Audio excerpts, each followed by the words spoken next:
Hello everyone, welcome to education point chemistry classes. मैं हूं सुमित लूथरा, आपका केमिस्ट्री मेंटोर। तो आज हम शुरू करेंगे हमारी प्योर इनऑर्गेनिक केमिस्ट्री। और प्योर इनऑर्गेनिक केमिस्ट्री के अंदर हमारे पास जो चैप्टर है दैट इज +2 क्लास का चैप्टर बेटा हुआ और इसे कहते हैं कोऑर्डिनेशन कंपाउंड्स। बेटा कोऑर्डिनेशन कंपाउंड्स आपका 12th क्लास से स्टार्ट हो जाता है और उसके बाद बीएससी और एमएससी में भी इसके बहुत ही ज़्यादा इंपॉर्टेंट क्वेश्चंस पूछे जाते हैं। और अगर आप कोई कॉम्पिटिटिव एग्जाम देने की तैयारी कर रहे हो तो उसमें भी आपको कोऑर्डिनेशन कंपाउंड से बहुत ज़्यादा एक्सपेक्टेशन होनी चाहिए, क्योंकि ये काफ़ी इंपॉर्टेंट है। ठीक है, काफ़ी ज़्यादा इंपॉर्टेंट है पेपर्स के लिए भी, और अगर आप कॉम्पिटिटिव कॉम्पिटिशन्स में जाना चाहते हैं वहां पर भी आपसे इनऑर्गेनिक केमिस्ट्री से ये सवाल पूछे जाते हैं। Actually coordination compound is pure inorganic chemistry. 100% pure inorganic chemistry में अगर कोई चैप्टर है तो वो है कोऑर्डिनेशन कंपाउंड्स। तो चलिए स्टार्ट करते हैं कोऑर्डिनेशन कंपाउंड्स को उसकी इंट्रोडक्शन से। तो जो कोऑर्डिनेशन कंपाउंड्स होते हैं उनको समझने के लिए सबसे पहले आपको कोऑर्डिनेट बॉन्ड को समझना होगा। तो हमें पता है कि जो केमिकल बॉन्ड्स होते हैं वो 3 तरह के होते हैं बेसिकली। वैसे तो काफी टाइप्स होती हैं केमिकल बॉन्ड्स की, लेकिन अगर मैं मोटे मोटे तौर पर देखूं तो ये बेटा 3 तरह के होते हैं। एक होता है हमारे पास कोवलेंट बॉन्ड, जिसमें एक एटम का 1 इलेक्ट्रॉन और दूसरे एटम का 1 इलेक्ट्रॉन दोनों आपस में क्या करते हैं, शेयरिंग करते हैं। और शेयरिंग करने के बाद उनके बीच में जो बॉन्ड बनता है that is called covalent bond. यहां पर म्यूचुअल शेयरिंग ऑफ इलेक्ट्रॉन होती है, यानी कि ए और बी दोनों अपना अपना इलेक्ट्रॉन जो है वो पार्टिसिपेशन में लेकर आते हैं और हमें मिलता है A B covalent compound. Okay, इसी तरह से जो दूसरा हमारा बॉन्ड है बेटा केमिकल बॉन्ड, उसे कहा जाता है आयोनिक बॉन्ड। इसमें क्या होता है कि एक एटम अपना एक इलेक्ट्रॉन लूज करता है और बनाता है कैटाइन। ठीक है, क्या बनाता है, कैटाइन बनाता है। और जो दूसरा होता है एटम हमारा, वो इलेक्ट्रोनेगेटिव एटम होता है और वो उसी इलेक्ट्रॉन को गेन करता है। ठीक है, जो इलेक्ट्रॉन ए ने रिलीज किया होता है उसी को वो गेन कर लेता है और हमें क्या देता है, एनाइन। ओके, हमें वो क्या देता है बेटा, एनाइन देता है। तो ये बन जाएगा बी नेगेटिव। तो इनके बीच में कोलम्बिक फोर्स लगती है, ए पॉजिटिव और बी नेगेटिव इलेक्ट्रोस्टैटिक फोर्स के माध्यम से एक दूसरे को अट्रैक्ट करते हैं और जो बॉन्ड बनता है that is called ionic bond. ठीक है, तो अभी तक हमने 2 तरह के बॉन्ड्स को समझ लिया है। एक होता है कोवलेंट कंपाउंड, इसमें क्या होता है, म्यूचुअल शेयरिंग ऑफ इलेक्ट्रॉन होता है। और जो दूसरा होता है आयोनिक बॉन्ड, उसके अंदर क्या होता है, कंप्लीट ट्रांसफर ऑफ इलेक्ट्रॉन होता है फ्रॉम कैटाइन टू एनाइन। या फिर आप कह सकते हो एक एटम से दूसरे एटम में, या फिर आप ये भी कह सकते हो कि ज्यादा इलेक्ट्रोनेगेटिव एटम जो होता है वो इलेक्ट्रोपॉजिटिव एटम का इलेक्ट्रॉन अपनी तरफ अट्रैक्ट कर लेता है। तो खैर अलग अलग इसकी होती हैं धारणाएं समझने की। तो आपको कोवलेंट और आयोनिक के बीच का अंतर समझ आ गया। अब मैं आपको दिखाऊंगा तीसरा बॉन्ड। तीसरा बॉन्ड होता है बेटा हमारा कोऑर्डिनेट बॉन्ड। इसको लोग डेटिव बॉन्ड भी कहते हैं। तो कोऑर्डिनेट बॉन्ड में क्या खास होता है कि कोऑर्डिनेट बॉन्ड में एक होता है हमारे पास एटम और उसके पास 2 इलेक्ट्रॉन होते हैं। इलेक्ट्रॉन पेयर होता है, पूरा का पूरा इलेक्ट्रॉन पेयर होता है। तो वो क्या करता है कि दूसरा एटम जिसके पास एक भी इलेक्ट्रॉन नहीं है वो अपना पूरा का पूरा पेयर उसको डोनेट कर देता है। ठीक है, तो इस तरह का जो बॉन्ड बनता है उसे हम कहते हैं कोऑर्डिनेट बॉन्ड। इसमें एक एटम जो इलेक्ट्रॉन पेयर देता है उसे हम कहते हैं इलेक्ट्रॉन डोनर, और जो इलेक्ट्रॉन पेयर को एक्सेप्ट करता है that is called electron pair acceptor या इलेक्ट्रॉन एक्सेप्टर। ठीक है, जैसे कि कोवलेंट में हमारे पास एग्जांपल है HCl की, आयोनिक में हमारे पास एग्जांपल है सोडियम क्लोराइड की। और इसी तरह से कोऑर्डिनेट कंपाउंड की अगर मैं कोई एग्जांपल आपसे पूछूं तो आप जाहिर सी बात है कि जैसे अमोनिया है, तो अमोनिया के पास एक इलेक्ट्रॉन पेयर होता है और हाइड्रोजन यानी कि H पॉजिटिव प्रोटॉन, जो H पॉजिटिव होता है उसके पास एक भी इलेक्ट्रॉन नहीं होता है। लेकिन अगर वो आपस में मिल जाएं तो NH4 पॉजिटिव बनेगा, which is an coordination compound. जो कोऑर्डिनेट बॉन्ड का ये एग्जांपल है बेटा, it is an example of coordinate bond. तो इस प्रकार से तीसरा जो बॉन्ड है हमारा कोऑर्डिनेट बॉन्ड होता है। कोऑर्डिनेट बॉन्ड की अगर मैं खास बात बोलूं तो बेटा आपको एक और बात को याद करना होगा कि लुईस एसिड और लुईस बेस क्या थे। लुईस बेस वो होता है जो इलेक्ट्रॉन पेयर डोनेट करता है और लुईस एसिड वो होता है जो इलेक्ट्रॉन पेयर को एक्सेप्ट करता है। तो यहां से मैं एक और चीज को समझ पा रहा हूं कि जो इलेक्ट्रॉन डोनर होगा उसे मैं लुईस बेस भी कह सकता हूं, और जो इलेक्ट्रॉन पेयर एक्सेप्टर होगा दैट इज लुईस एसिड। तो जो कोऑर्डिनेट बॉन्ड बनता है वो लुईस एसिड और लुईस बेस के बीच का जो बॉन्ड है उसे हम कहते हैं। ठीक है, ये बात ध्यान देने योग्य है कि कोऑर्डिनेट बॉन्ड हमेशा किसमें बनता है, लुईस एसिड और लुईस बेस में, और इस बॉन्ड को बेटा एरो के द्वारा दिखाया जाता है। तो जो कंपाउंड्स के अंदर कोऑर्डिनेट बॉन्ड होता है उसे हम कोऑर्डिनेशन कंपाउंड्स कहते हैं। ओके, तो कोऑर्डिनेट बॉन्ड तो आप समझ ही चुके होंगे कि कोऑर्डिनेट बॉन्ड में एक, जैसे हमारे पास है अमोनिया है, ठीक है, सपोज करो कि मेरे पास अमोनिया है और अमोनिया के पास क्या होता है, इलेक्ट्रॉन पेयर होता है, और दूसरी तरफ है ये लुईस बेस, ठीक है, और इसे आप इलेक्ट्रॉन पेयर डोनर होने की वजह से लुईस बेस बोलते हो। दूसरी तरफ है मेरे पास H पॉजिटिव, इसके पास कोई भी इलेक्ट्रॉन अवेलेबल नहीं है, तो ये क्या करेगा, अमोनिया के इलेक्ट्रॉन पेयर को लेने की कोशिश करेगा। तो मैं कह सकता हूं कि ये Lewis acid plus Lewis base का रिएक्शन हो रहा है। तो जब लुईस एसिड लुईस बेस के साथ रिएक्ट करेगा तो भाई क्या बन जाएगा, ये इलेक्ट्रॉन पेयर एक्सेप्टर, तो ये इलेक्ट्रॉन पेयर उसकी तरफ चले जाएंगे H पॉजिटिव की तरफ, और ये हमें बनाकर देगा NH4 पॉजिटिव, और इसका नाम है अमोनियम आयन। ठीक है, this is called ammonium ion. तो देखा बेटा कितना आसान सी चीज है कि कोऑर्डिनेट बॉन्ड क्या होता है। कोऑर्डिनेट बॉन्ड को एरो के द्वारा शो किया जाता है। ठीक है, इसको डिनोट करने के लिए हम डायरेक्टली लाइंस यूज नहीं करते हैं जैसे कि हम बाकियों में करते हैं।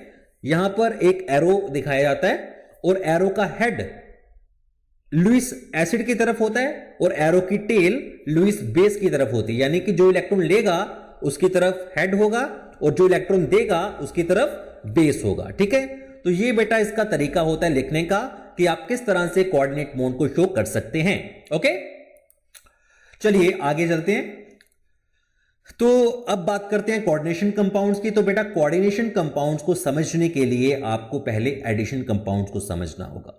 एडिशन कंपाउंड क्या होते हैं, जब दो या दो से ज्यादा इंडिपेंडेंटली स्टेबल कंपाउंड्स को हम कंबाइन कर देते हैं आइदर फिजिकली और केमिकली, तो नए कंपाउंड्स बनते हैं, उसे हम कहते हैं एडिशन कंपाउंड्स। ठीक है, जब दो कंपाउंड दोनों के दोनों स्टेबल हैं, इंडिपेंडेंटली रह सकते हैं, तो अगर मैं उन दोनों को मिक्स कर दूंगा और उनको मिक्स करवाने के बाद एक नया कंपाउंड अगर बनता है उनसे, तो that is called addition compound, उसे हम एडिशन कंपाउंड कहते हैं।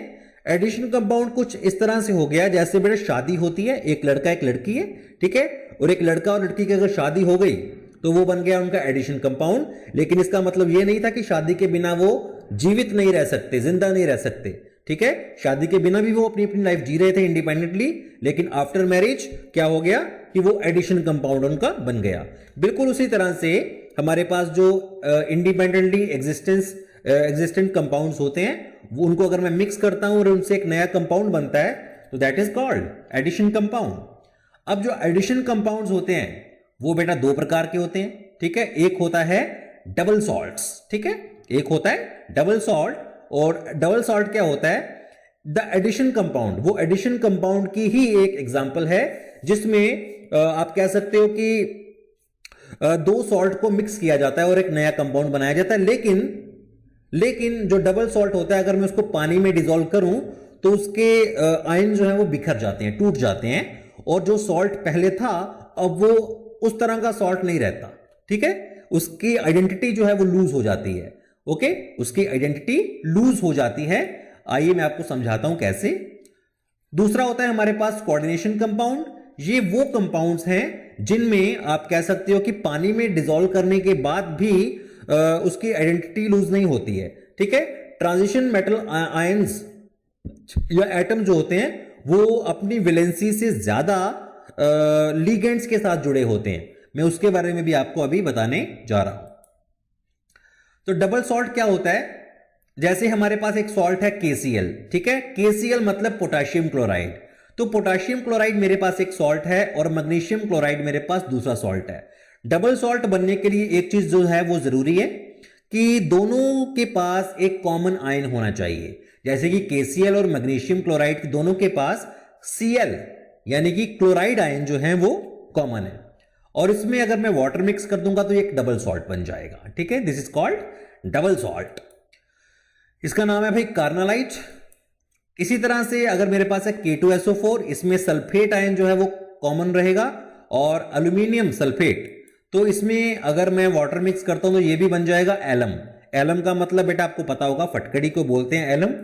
और इसी तरह से अगर मैं बात करूं कि जब मैं किसी डबल सॉल्ट को पानी में डिसॉल्व करने की कोशिश करूं तो पानी में डिसॉल्व होने के बाद ये क्या करेगा, ये ब्रेक हो जाएगा। ये ब्रेक हो जाएगा K पॉजिटिव में। इसका फर्स्ट आयन बनेगा K पॉजिटिव, दूसरा बनेगा Mg2 पॉजिटिव, और दोनों के जो कॉमन आयन्स होते हैं बेटा वो अलग सेपरेट हो जाते हैं। तो कहने का मतलब है कि पानी में डिसॉल्व होने के बाद ये अपनी आइडेंटिटी को लूज कर देते हैं, अपनी पहचान को गवा देते हैं। ठीक है, ये डबल सॉल्ट की पहचान होती है। और अगर मैं बात करूं कोऑर्डिनेशन कंपाउंड की, तो कोऑर्डिनेशन कंपाउंड के अंदर आपको एक स्क्वायर ब्रैकेट नजर आ रही होगी। जो स्क्वायर ब्रैकेट होती है बेटा उसे हम कोऑर्डिनेशन स्फीयर बोलते हैं। तो कोऑर्डिनेशन स्फीयर कभी भी एक दूसरे से जुदा नहीं होता है, जबकि स्फीयर के बाहर लगने वाली मेटल आयोनाइज हो सकती है। ओके, अगर मैं किसी कोऑर्डिनेशन कंपाउंड को इसके अंदर डालता हूं वाटर के अंदर, और मैं उसको अगर डिसॉल्व करने की कोशिश करता हूं तो बेटा वो ब्रेक नहीं होगा। अगर ब्रेक होगा तो सिर्फ वही हिस्सा ब्रेक होगा जो ब्रैकेट के बाहर वाला है। ठीक है, जो हिस्सा ब्रैकेट के बाहर वाला है केवल वही ब्रेक होगा, दूसरा हिस्सा ब्रेक नहीं होगा।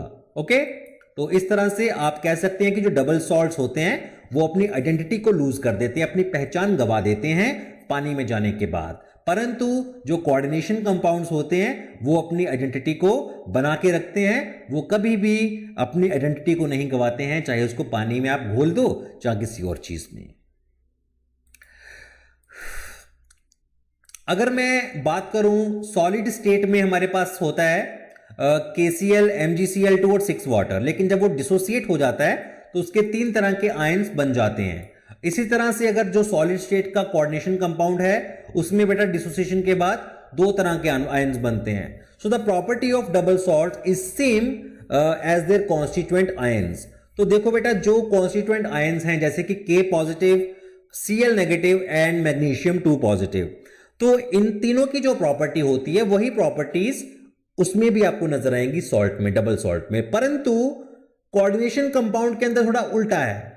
कोऑर्डिनेशन कंपाउंड के अंदर क्या होता है कि जो प्रॉपर्टीज होती हैं आयंस की या कॉन्स्टिट्यूएंट आयंस की, जिनसे मिल करके एक कोऑर्डिनेशन कंपाउंड बनता है, उसकी प्रॉपर्टीज टोटली डिफर होती हैं अपने कॉन्स्टिट्यूएंट्स के साथ। ठीक है, कॉन्स्टिट्यूएंट्स से उसकी कोई प्रॉपर्टी मैच नहीं करती है, और इसीलिए कहा जाता है कि the property of coordination compound is different from the constituent ions. Okay, एक और मैं आपको बात बताता हूं कि जो होते हैं ना हमारे पास डबल सॉल्ट्स, उनके अंदर ज्यादातर आयोनिक बॉन्ड होता है, और जो हमारे पास कोऑर्डिनेशन कंपाउंड्स होते हैं उसके अंदर कोऑर्डिनेट बॉन्ड तो होता ही होता है, जो उसका कॉम्प्लेक्स पार्ट होता है। और जो बाहर वाला हिस्सा है जहां पर पोटेशियम लगा हुआ है आप देख सकते हैं, वहां पर बेटा आयोनिक बॉन्ड हो भी सकता है, नहीं भी हो सकता। ठीक है, ये बात सोचने वाली है। एक और बड़ी जरूरी चीज है कि जो डबल सॉल्ट्स होते हैं उसमें मेटल्स के साथ उनकी वैलेंसी के बराबर चीजें जुड़ी होती हैं, लेकिन अगर मैं बात करूं कोऑर्डिनेशन कंपाउंड्स की तो उसमें मेटल के साथ उसकी वैलेंसी से काफी ज्यादा आयंस उसके साथ बॉन्डेड होते हैं। तो अपनी वैलेंसी से ज्यादा जब चीजें वो बाउंड करता है तो वो बेटा कॉम्प्लेक्स बन जाता है। ठीक है, तो इसमें क्या होता है कि 2 प्रकार की वैलेंसी होगी, एक प्राइमरी और एक सेकेंडरी, उसके बारे में हम अभी बात करने वाले हैं। कुछ एग्जांपल्स की अगर मैं बात करूं कि कोऑर्डिनेशन कंपाउंड्स हमारी डेली लाइफ में कहां कहां पर हम देख सकते हैं बेटा, तो सबसे पहली उसकी एग्जांपल होती है विटामिन B12। ओके, जो विटामिन B12 है वो हमारे लिए कोऑर्डिनेशन कंपाउंड होता है, और ये कोबाल्ट का कोऑर्डिनेशन होता है बेटा। अगर आप विटामिन बी की कोई दवाई लेने जाएंगे तो that is साइनोकोबालामाइन, it is vitamin B12, और ये एक कोऑर्डिनेशन कंपाउंड होता है। तो हमारी जो फार्मास्यूटिकल इंडस्ट्रीज हैं उसमें आप कह सकते हो कि कोऑर्डिनेशन कंपाउंड्स का काफी इंपॉर्टेंट रोल होता है। इसका फॉर्मूला अगर आप देखेंगे तो आपको पता चल जाएगा कि जो कोबाल्ट है वो 6 बॉन्ड बनाकर बैठा हुआ है, 6 बॉन्ड्स, जबकि कोबाल्ट की जो वैलेंसी होती है बेटा वो 2 होती है। ठीक है, तो आप इन चीजों से ये चीज समझ सकते हैं। अगर मैं बात करूं ब्लड की, हीमोग्लोबिन, तो जो हमारा बेटा हीमोग्लोबिन है ये आयरन का एक कोऑर्डिनेशन कंपाउंड होता है। ठीक है, आयरन का एक कोऑर्डिनेशन कंपाउंड होता है हमारा ब्लड। तो इसके अंदर जो हीमोग्लोबिन है that is the coordination compound of iron, और आयरन इसमें फोरफायरिन रिंग के साथ जुड़ा होता है। ठीक है, फोरफायरिन रिंग क्या होती है? जब फॉर्फिन रिंग के साथ नाइट्रोजन लग जाते हैं तो वो फोरफायरिन रिंग बन जाता है, और उसके अंदर आपको आयरन को एंटर करवाना होता है, फिट करवाना होता है। ठीक है, तो तब आपके पास ये बन जाता है haemoglobin. It is the structure of haemoglobin, और ये आयरन का एक कोऑर्डिनेशन कंपाउंड है। इसमें सेंट्रल मेटल जो है वो आयरन होता है। इसी तरह से अगर आप प्लांट्स की बात करें तो बेटा प्लांट्स का कलर ग्रीन किस वजह से होता है? अगर मैं किसी से पूछूं कि प्लांट्स का कलर ग्रीन क्यों है, तो हर बच्चा बोलेगा कि भाई ये क्लोरोफिल के कारण है। तो बेटा क्लोरोफिल क्या चीज है? Chlorophyll is the coordination compound of magnesium. ठीक है, जो क्लोरोफिल है बेटा वो मैग्नीशियम का एक कोऑर्डिनेशन कंपाउंड होता है, और आपको उसका फॉर्मूला मैंने शो करवा दिया है। चलिए कुछ सवाल अगर हो जाए तो हमारी आज की पढ़ाई का जो सिलसिला है बेटा वो आगे भी जारी रहेगा अच्छे से। तो सब पहला जो क्वेश्चन है कि विच of the following is a double salt. मैं आपके सामने कुछ ऑप्शंस पेश करूंगा, आपने मेरे को बताना है कि इसमें से कौन सा डबल सॉल्ट होगा। तो चलिए स्टार्ट करते हैं। पहला है कार्नालाइट, सेकंड है एप्सोमाइट, थर्ड है potassium ferrocyanide, and fourth is horn silver. तो बेटा अभी अभी हमने देखा था कि जो ऑप्शन 1 है वो है कार्नालाइट, और ये हमारा एक डबल सॉल्ट होता है। तो आई होप कि आपको ये याद होगा। अगर याद नहीं है तो वीडियो को रिवाइंड करके थोड़ा पीछे ले जाइए और चेक कर सकते हैं आप उसका फॉर्मूला भी। सेकंड है कि coordination compounds are formed by. Coordination compound किन चीजों से मिलकर बनते हैं? Option A sharing of electron pair mutually, तो भाई म्यूचुअली शेयरिंग से तो कोवलेंट बॉन्ड बनता है। दूसरा है कि sharing of electron pair from one of the bonded atom, या फिर ट्रांसफर ऑफ इलेक्ट्रॉन्स, या फिर लॉस ऑफ इलेक्ट्रॉन। तो बेटा इसमें क्या होता है कि एक पूरा का पूरा इलेक्ट्रॉन पेयर एक एटम शेयर करता है दूसरे एटम को। तो इसमें जो मेरा ऑप्शन बी होगा that will be the my answer. Okay, that will be my answer. इसके बाद देखते हैं, हमारे पास एक थ्योरी होती है बेटा, it is very important theory, Werner's theory. Werner's theory जो है ये एल्फ्रेड वर्नर ने दी था बेटा। ठीक है, Werner's theory was given by Alfred Werner. तो एल्फ्रेड वर्नर एक अंग्रेज की औलाद थी, और इसने एक थ्योरी दी, और उस थ्योरी में उसने बोला कि जो कोऑर्डिनेशन कंपाउंड होता है उसके अंदर जो मेटल आयन होता है उस वो एक नहीं बल्कि दो वैलेंसी शो करता है, दो तरह की वैलेंसी शो करता है, two types of valencies. Okay, तो ये जो पहली चीज है कि जो मेटल होती है वो दो प्रकार की लिंकेज शो करती है, यानी कि वैलेंसी शो करती है। एक को हम कहते हैं प्राइमरी वैलेंसी, और जो प्राइमरी वैलेंसी होती है बेटा वो होती है उसकी आयोनाइजेबल, मतलब वो ब्रेक हो सकती है। ठीक है, वो पानी में जाकर वाटर में डिसॉल्व करने पर ब्रेक हो सकती है। और जो दूसरी वैलेंसी होती है that is the secondary valency. तो जो बेटा सेकेंडरी वैलेंसी होती है that is non ionisable valency. ठीक है, वो नॉन आयोनाइजेबल होती है। प्राइमरी वैलेंसी हम कहते हैं नंबर ऑफ आयोनिक बॉन्ड्स को, कि कितने आयोनिक बॉन्ड उसने बनाए हैं। आयोनिक बॉन्ड हमेशा ब्रैकेट के बाहर बनता है, इसलिए जितने भी चीजें उसके साथ जुड़ी होती हैं that is the primary valency, और वो आयोनाइज भी हो जाती है। ठीक है, और इसे ऑक्सीडेशन स्टेट भी कहा जाता है। जितनी उसकी ऑक्सीडेशन स्टेट होगी उतनी वो अपने प्राइमरी वैलेंसी के बराबर के वो बनाएगा। सेकेंडरी वैलेंसी होती है बेटा उसका कोऑर्डिनेशन नंबर। ठीक है, यानी कि number of coordinate bonds formed. एक मेटल आयन कितने कोऑर्डिनेट बॉन्ड बना चुका है एक कंपाउंड के अंदर, that is called the number of coordinate bonds, और उसे कोऑर्डिनेशन नंबर भी कहा जाता है। मैं आपके सामने कुछ कंपाउंड, उसकी आयोनाइजेशन और उसके मैं आपको मोल्स के बारे में बताऊंगा। जैसे मेरे पास एक कंपाउंड है COCl3.6 अमोनिया। इसमें अगर मैं देखूं तो ये इस तरह से अगर ब्रेक करता है, इसका मतलब है कि इसके 3 क्लोराइड्स जो हैं वो ब्रेक हो जाएंगे। ठीक है, तो इसमें क्या होगा कि number of moles of AgCl form from 1 mole of compound, अगर मैं इसमें AgCl डालूं, सिंपल सिल्वर डालूं Ag, तो 3 AgCl बन सकते हैं, Ag पॉजिटिव और Cl नेगेटिव। तो अगर 3 Cl नेगेटिव है तो मेरे पास 3 मोल्स बन जाएंगे Ag के। तो टोटल नंबर ऑफ आयंस कितने होंगे बेटा? अगर आप ध्यान से देखेंगे तो 3 आयंस है मेरे पास क्लोराइड के, और 1 आयन है मेरे पास कोऑर्डिनेशन स्फीयर के अंदर। तो ये मेरे पास हो जाएंगे टोटल 4 आयंस। सिमिलरली अगर मैं देखूं तो अगर 5 अमोनिया होते हैं तो भाई मेरे पास कितने आयंस बनेंगे, मेरे पास आयंस बनेंगे 2। ओके, अगर 4 अमोनिया होते हैं तो सिर्फ एक आयन बनेगा and then 0। Okay, so total number of ions कितने बनेंगे, 4 3 2 0। तो ये बेटा चीज होती है कि आयोनाइजेबल वैलेंसीज जो हैं, जिसे मैं अभी सर्कल कर रहा हूं, these are ionizable valencies. Okay, और इस तरह से आयंस की यहां पर होगी। उसके बाद क्या कह रहा है कि primary valencies of a metal can very. ठीक है, जो प्राइमरी वैलेंसी होती है ना उसकी, वो वेरी हो सकती है, लेकिन सेकेंडरी वैलेंसी हमेशा क्या रहेगी, बराबर रहेगी। आप देख सकते हैं कि जो कोबाल्ट है सभी कंपाउंड्स में उसने 6 बॉन्ड्स बनाए हुए हैं, 6 कोऑर्डिनेट बॉन्ड बनाए हैं। फर्स्ट कंपाउंड में 6 का 6 अमोनिया है। सेकंड कंपाउंड जो कि ब्लू कलर से मैंने लिखा है, उसके अंदर 5 अमोनियास हैं और 1 क्लोराइड है। थर्ड वाला जो है उसमें 4 अमोनिया है और 2 क्लोराइड्स हैं, और जो फोर्थ वाला है उसमें 3 अमोनिया एंड 3 क्लोराइड्स।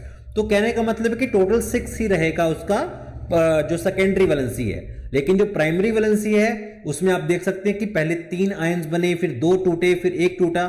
तो इससे क्या पता चलता है कि ये वेरिएबल है। ठीक है, जो प्राइमरी वैलेंसी होती है ये बेटा टूट सकती है।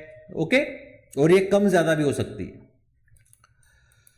Every metal has tendency to satisfy both its primary and secondary valencies.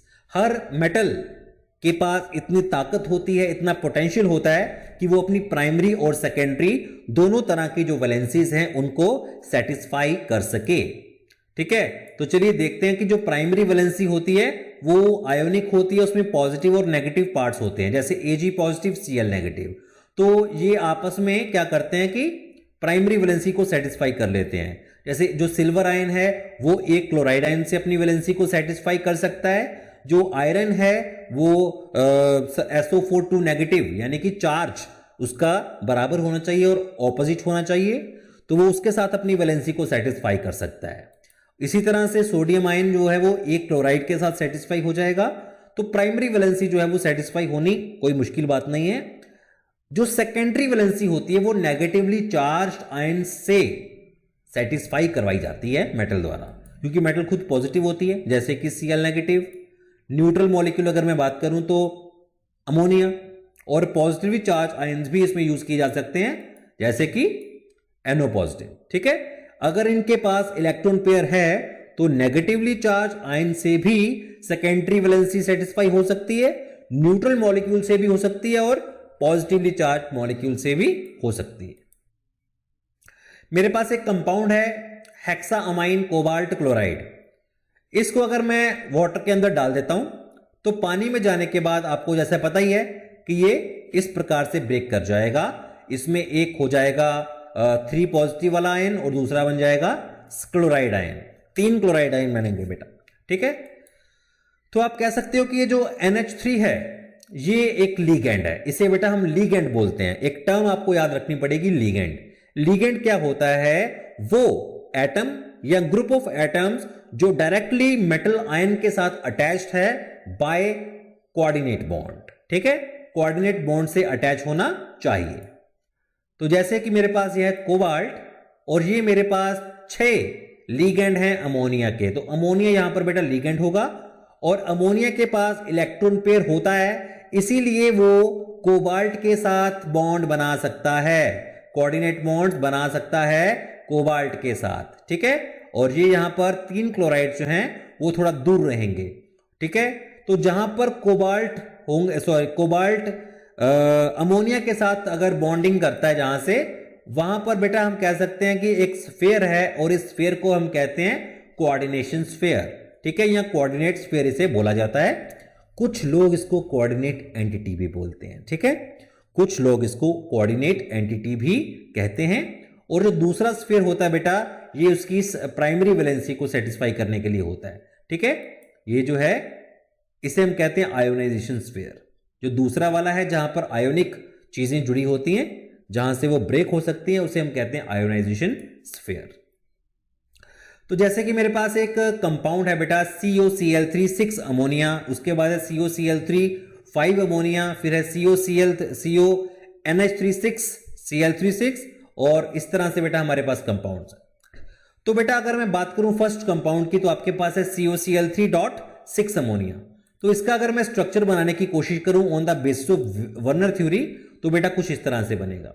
इसमें क्या होता है कि 3 जो क्लोराइड आयंस हैं उनके ऊपर काउंटर अटैक हो सकता है। काउंटर अटैक का मतलब, अगर मैं उसको साफ साफ देख पा रहा हूं कहां से बॉन्ड शुरू हुआ क्लोराइड का और कहां पर खत्म हुआ, जो डॉटेड लाइंस हैं, तो बेटा वो 3 के 3 क्लोराइड जो है वो टूट सकते हैं, ठीक है, वो आयोनाइज हो जाएंगे। अगर मैं बात करूं COCl3.5 अमोनिया, तो उसमें क्या है कि एक क्लोराइड जो है वो आप कह सकते हो कि डबल और पार्शियल सॉलिड और पार्शियल दोनों तरह का बॉन्ड बना रहा है, जो ऊपर वाला है। तो इसमें क्या होता है कि ये थोड़ा सा उसके पीछे छुप गया, जो कि उसके सॉलिड बॉन्ड था, तो इसकी वजह से जो Cl है ये कभी भी आयोनाइज नहीं हो सकता, ठीक है। और बाकी के तो जो क्लोराइड मेरे को साफ साफ नजर आ रहे हैं लेफ्ट और राइट में, इन्हें मैं आयोनाइज करवा सकता हूं। इसी प्रकार से अगर मैं बात करूं COCl3.4 अमोनिया, ठीक है, तो ये जो बेटा इस तरह से स्ट्रक्चर बनेगा, इसमें क्या होता है कि 4 अमोनिया है, तो 2 क्लोराइड आयंस उसकी सेटिस्फैक्शन के लिए क्या करते हैं कि खुद आयोनाइजेशन से नॉन आयोनाइजेबल हो जाते हैं, और एक क्लोराइड आयन आपके पास जो है वो नजर आ रहा है, जिसे हम अटैक करके आयोनाइज कर सकते हैं।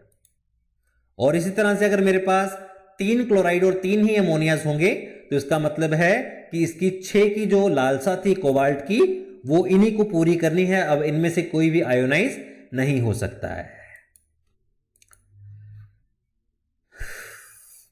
और ये डिफरेंट आयोनाइजेशन और डिफरेंट ज्योमेट्रीज की वजह से इनके कलर्स में भी बेटा काफी चेंज होता है। जैसे कि येलो कलर होता है फर्स्ट वाले का, फिर पर्पल, फिर ग्रीन और फिर वॉयलेट, ठीक है। सिस आइसोमर का जो कलर है वो वॉयलेट होगा और ट्रांस आइसोमर का जो कलर है वो ग्रीन होगा। इस तरह से आप देख पा रहे हैं इस टेबल में कि किस तरह से आपको कलर्स देखने को मिलेंगे। जैसे जैसे आयंस के नंबर में वेरिएशन होती है, कलर में भी वेरिएशन होती है। तो चलिए कुछ सवाल करते हैं। पहला सवाल कि secondary valency of the metal can be satisfied by, कौन पूरी करेगा उसकी सेकेंडरी वैलेंसी की लालसा? Negative ions, positive ions, neutral, या फिर ऑल ऑफ दीज। तो बेटा उसकी जो होती है ना सेकेंडरी वैलेंसी की लालसा, उसे पूरा करता है लिगेंड, और जो लिगेंड होता है बेटा वो नेगेटिव भी हो सकता है, पॉजिटिव भी हो सकता है और न्यूट्रल भी हो सकता है। तो मेरे पास जो आंसर रहेगा that will be all of these. अगला सवाल है कि विच of the following is green coloured, इनमें से किसका कलर ग्रीन था? तो अभी अभी हम बेटा पढ़ करके आए हैं कि जो बी और डी है इन दोनों का रंग हरा था, बी भी और डी भी। इसके अलावा कुछ इंपॉर्टेंट टर्म्स जो हम यूज करते हैं बेटा कोऑर्डिनेशन कंपाउंड्स के अंदर, वो क्या है? तो देखिए हमारे पास अगर कोई कोऑर्डिनेशन कंपाउंड है तो इसके अंदर आपको एक मेटल नजर आ रही होगी जिसे हम कोबाल्ट कह रहे हैं। तो बेटा इसका नाम होता है सेंट्रल मेटल आयन, इसे सेंट्रल मेटल आयन कहा जाता है। इसके अलावा जो बेटा बाहर की ब्रैकेट है जिसके अंदर ये सारा कुछ मेटल और आयंस वगैरह हैं, इसे हम कहते हैं कोऑर्डिनेशन स्फीयर, या फिर कुछ लोग इसको कोऑर्डिनेशन एंटिटी भी बोल देते हैं। अगर मैं बात करूं अमोनियाज वाली जगह की, जो मेटल के साथ डायरेक्टली चीजें जुड़ी हुई हैं, उन्हें हम कहते हैं ligands. Okay, they are called ligands. और अगर मैं बात करूं जो इसका नंबर है कि कितने लीगेंड जुड़े हैं, कितने अमोनिया जुड़े हैं, जैसे यहां पर 6 है, तो ये होगा बेटा उसका कोऑर्डिनेशन नंबर, इसे उसका कोऑर्डिनेशन नंबर कहा जाता है। अगर मैं बात करूं जो बाहर की तरफ आयोनाइजेबल आयंस होते हैं, उन्हें कहा जाता है काउंटर आयंस, ठीक है, these are called counter ions, या काउंटर आयन आयोनाइजेशन स्फीयर भी इसे बोल सकते हो। ये जो 3 पॉजिटिव है यहां पर, this is the charge on complex ion, ये उसका चार्ज होता है। तो आपको ये चीजों का पता होना चाहिए क्योंकि ये काफी बेसिक सी टर्मिनोलॉजी है, इसके बिहाफ पर ही हम आगे चल के काम करने वाले हैं। तो चलिए यूज करते हैं अगली टर्म, इसका नाम है बेटा कोऑर्डिनेशन एंटिटी। कोऑर्डिनेशन एंटिटी क्या होती है? एक इस तरह का स्क्वायर ब्रैकेट के अंदर रखने वाला जो सामान है जिसमें एक मेटल आयन होता है और मेटल आयन के साथ लिगेंड्स अटैच होते हैं बाय डायरेक्ट कोऑर्डिनेट बॉन्ड्स, उसे हम कोऑर्डिनेशन एंटिटी बोलते हैं। जैसे कि ये कोऑर्डिनेशन एंटिटी है और इसके अंदर cobalt ion is surrounded by 3 chloride ions and 3 ammonia ions. ये हो गया जैसे, ठीक है। सेंट्रल मेटल आयन क्या होता है? जिसके साथ ligands are directly attached. Okay, जैसे कि इस कंपाउंड के अंदर निकल 2 पॉजिटिव हमारा जो है वो लिगेंड है और ये लुईस एसिड है। ये लुईस एसिड क्यों है? क्योंकि ये इलेक्ट्रॉन पेयर्स को एक्सेप्ट करता है। ओके, कुछ सवाल जैसे कि सेंट्रल एटम क्या है, सेंट्रल मेटल आयन क्या है। अगर हमारे पास इस कंपाउंड के अंदर पूछा गया कि सेंट्रल मेटल एटम क्या है, तो बेटा आपको इसका नाम पढ़ के समझ आ रहा होगा कि कोबाल्ट ही हमारा सेंट्रल मेटल एटम होगा। तो इसका आंसर रहेगा option A. The coordination number of iron in potassium ferrocyanide complex is. तो क्या है बेटा? जब उसने बोल दिया पोटेशियम फेरोसाइनाइड कॉम्प्लेक्स के अंदर कोऑर्डिनेशन नंबर क्या होगा, तो बेटा इसका आंसर होगा, पहले आपको इसका फॉर्मूला बता देते हैं कि this is the potassium ferrocyanide complex. तो देखो कि आयरन के साथ कितने जुड़े हुए हैं लिगेंड्स। ये जुड़े हैं बेटा 6। बाहर वाले नहीं गिनने हमने, सिर्फ अंदर वाले काउंट करने होते हैं जो स्फीयर के अंदर होते हैं। तो उसके लिए हमारे पास आंसर आ जाएगा 6। क्लासिफिकेशन ऑफ लिगेंड्स की अगर मैं बात करूं तो भैया जो क्लासिफिकेशन ऑफ लिगेंड्स हैं, जैसे कि ये मेरे पास है कुछ कंपाउंड्स, तो जो आयरन के साथ डायरेक्टली बॉन्डेड होता है उसे हम लिगेंड बोलते हैं। ठीक है, जैसे कि साइनाइड लिगेंड है, कार्बोनिल लिगेंड है।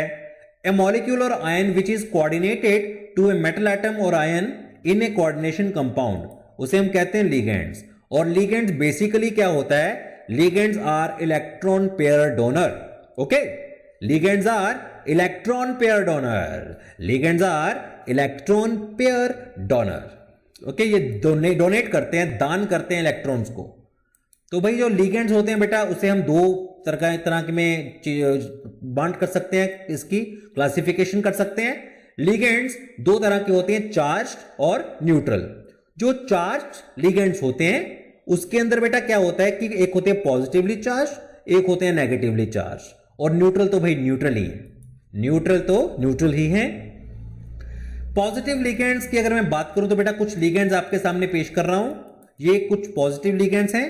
पॉजिटिव लिगेंड्स की खास बात क्या है कि उसके लास्ट में IUM यानी कि एम लगा होता है। जैसे हाइड्राजीनियम, नाइट्रोसोनियम, नाइट्रोनियम, लास्ट में IUM अवश्य होगा। नेगेटिव लिगेंड के पीछे O लगा होता है, जैसे सियानो, फ्लोरो, chloro, bromo, आइडो, हाइड्राइडो, nitro, nitrito, नाइट्रेटो, hydroxo, amido. क्योंकि ये नेगेटिवली चार्ज हैं इसलिए इनके पीछे O लगा होगा। कुछ और देखते हैं, जैसे कि सल्फाइडो, सल्फाइटो, सल्फेटो, थायोसल्फेटो। O अगर आखिर में लगा है तो इसका मतलब है कि वो लिगेंड नेगेटिवली चार्ज्ड होगा।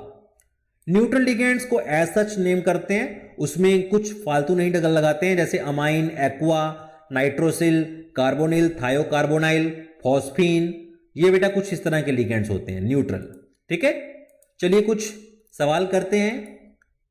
फर्स्ट है कि a ligand in the complex this, इस कॉम्प्लेक्स में लिगेंड कौन है? मुझे तो लगता है कि बोथ B एंड C, तो ऑप्शन रहेगा हमारा D correct, both B and C। Okay, ligands are, ligands क्या हैं? लुईस एसिड हैं, इलेक्ट्रॉन एक्सेप्टर हैं, इलेक्ट्रॉन पेयर डोनर हैं, या फिर लुईस बेस हैं। तो भाई इसमें क्या होता है? C और D दोनों का ही हमारा आंसर होगा। न्यूट्रल लिगेंड्स क्या होते हैं?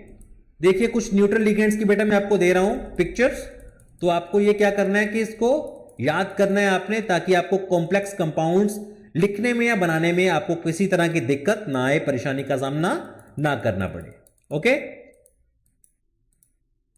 जैसे बेटा हमारे पास एक लिगेंड है, जो लिगेंड एक की जगह 2 कोऑर्डिनेट बॉन्ड बना सकता हो विद मेटल, उसे हम कहते हैं बाइडेंटेट लिगेंड। बाइडेंटेट का मतलब जो 2 कोऑर्डिनेट बॉन्ड बना सके, और मोनोडेंटेट क्या होता है? जो एक कोऑर्डिनेशन बॉन्ड बना सके।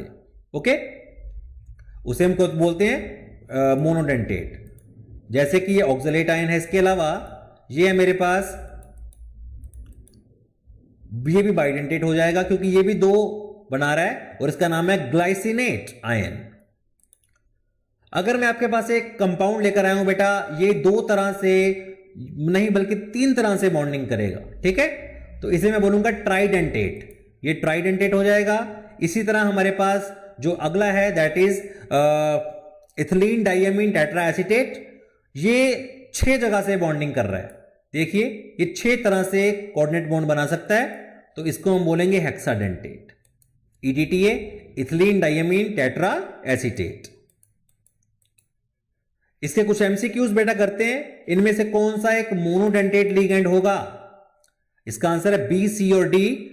ये जो होते हैं बेटा ये मोनोडेंटेट होंगे, जबकि अमीनो एसिड एक बाइडेंटेट होगा।